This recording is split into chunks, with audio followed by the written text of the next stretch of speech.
എല്ലാവർക്കും ഇഷ്ടപ്പെടുന്ന ഒരു പ്ലാന്റാണ് മോൺസ്റ്ററ ഡെലിഷ്യൂസ. ഇതിൻ്റെ ലീഫുകൾ കാണാനാണ് ഏറ്റവും ഭംഗി. ലീഫിൻ്റെ ഷേപ്പും ഇടയ്ക്കിടയ്ക്കുള്ള വെട്ടലും എല്ലാം കൂടി ഒരു പ്രത്യേക ഭംഗിയാണ് പ്ലാന്റിന്. ഈ ചെടി മെച്യൂർഡ് ആകുമ്പോഴാണ് ലീഫുകൾക്ക് ഇത്രയും ഭംഗി വരുന്നത്. ചെറിയ പ്ലാന്റിൻ്റെ ഇലകൾക്ക് ഇത്രയും ഭംഗിയും വലിപ്പവും ഉണ്ടാവില്ല.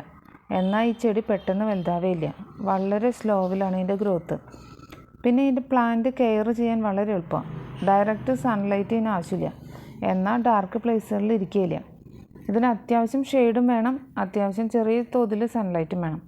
പിന്നെ ഇത് പ്ലാന്റ് ചെയ്യുമ്പോൾ പരമാവധി വെള്ളം ഊർന്നു പോകുന്ന പോട്ടി മിക്സ് വേണം ഉപയോഗിക്കാൻ. ഒരിക്കലും വെള്ളം കെട്ടി നിൽക്കരുത്. അങ്ങനെ വന്നാൽ പെട്ടെന്ന് തന്നെ ഇത് ചീഞ്ഞു പോകും. ഇതിൻ്റെ ഇലകൾക്ക് പഴുപ്പ് വരും.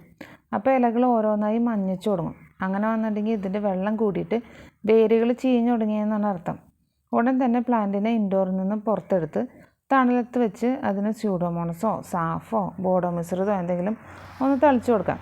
ചെടിയിലും അതുപോലെ കടയ്ക്കയും മണ്ണിലും തളിക്കാം. കുറച്ച് ദിവസങ്ങളിൽ തന്നെ ഇതിൻ്റെ ഇലകൾ ശരിയായി നല്ല നാച്ചുറൽ ഫീലിംഗ് കിട്ടും. ഇതിൻ്റെ ചെറിയ പ്ലാന്റ്സും റോസ് നഴ്സറിയിൽ അവൈലബിൾ ആണ്. ഓക്കെ.